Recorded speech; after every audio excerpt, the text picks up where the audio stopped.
নমস্কার বন্ধুগণ, পূর্বে আমি আপনাদের শ্রীমদ্ ভগবদ গীতার প্রথম অধ্যায় অর্জুন বিষাদ যোগের 33টি শ্লোক বিশ্লেষণ করেছিলাম।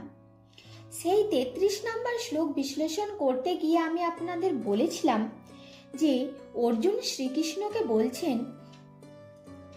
যে রাজ্য, ভোগ ও সুখের জন্য তারা যুদ্ধ করবে, তারই তো গুরুজন সেই রাজ্য, ভোগ, প্রাণের আশা ত্যাগ করে যুদ্ধ করতে নেমেছেন। তো সেখানে তো প্রাণ সংশয় আছে, তাদের প্রাণ নাশও হতে পারে। তাহলে তারা কোন সুখ ভোগ করবে? এরপর আমরা 34 নাম্বার শ্লোক থেকে শুরু করছি। সেখানে অর্জুন কি বলছেন সেটাই শুনুন। শুরু করা যাক।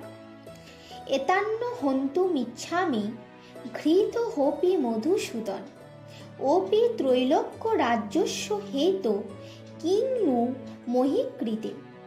হে মধুসূদন, ইহারা আমাদিগকে বধ করিলেও ত্রৈলোক্য রাজ্যের জন্য ইহাদিগকে বধ করিতে ইচ্ছা করি না।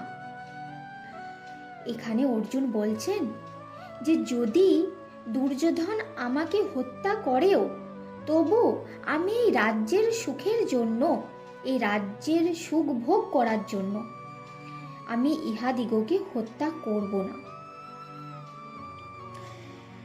নিহত্ত ধার্ত রাষ্ট্রান নকা প্রীতি সাজ নার্দন পাপ মেবাশ্রয়স্মান হতই তানাত তাইন। হে জনার্দন, দুর্যোধনাদি ধৃতরাষ্ট্রের পুত্রগণকে বধ করিলে আমাদের কি সুখ হইবে? এই সকল আততায়ীকে মানে আত্মীয়কে হত্যা করিলে আমাদের পাপ আশ্রয় করিবে। তস্মান নাহ বয়ং হন্তুং ধার্ত রাষ্ট্রান সবান্ধবান স্বজনং হি কথং হত্যা সুখী শ্যাম মাধব। অতএব দুর্যোধনাদি ও তাহাদের বান্ধবগণকে আমাদের হত্যা করা উচিত নয়। হে মাধব, স্বজনগণকে হত্যা করিয়া আমরা কি রূপে সুখী হইব? যদ্যপেতে ন পশ্যন্তি লোভ পহত চেতস কুলক্ষয় কৃতং দোষং মিত্রদ্রোহে ন চ পাতকম কথং ন জ্ঞেয়মস্যাভি পাপা দস্মান্নিবর্তিতুম কুলক্ষয় কৃতং দোষং প্রপশ্যদ্ভি জনার্দন।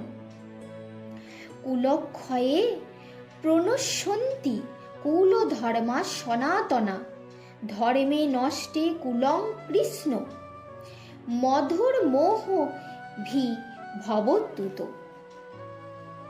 যদিও ইহারা রাজ্য লোভে অভিভূত হইয়া কুলক্ষয় জনিত দোষ ও মিত্রদ্রোহ নিমিত্ত পাপ দেখিতেছে না, কিন্তু হে জনার্দন, বংশনাশ জনিত দোষ উপলব্ধি করিয়াও আমরা এই পাপ হইতে নিবৃত্ত হইবার উপায় জানিব না কেন?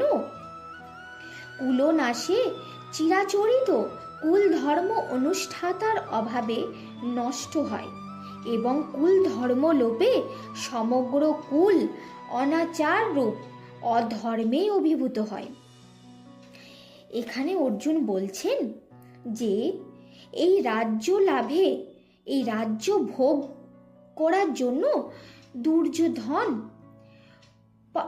যে পাপ করছেন সেটা দেখছেন না এখন, কিন্তু তাই বলে আমরাও কি সেই পাপ করব? আমরাও কি তাদেরকে হত্যা করব? সেটা তো একটা অধর্ম হবে। এটাই অর্জুন বলতে চাইছেন। আমি অত্যন্ত সহজ ভাষায় আপনাদের বলার চেষ্টা করছি। যদি কোনো ভুল হয়ে থাকে ক্ষমা প্রাপ্তি। ধন্যবাদ। আজ এইটুকুই থাক। পরের শ্লোক জানার জন্য আমার চ্যানেলটির সাথে থাকুন।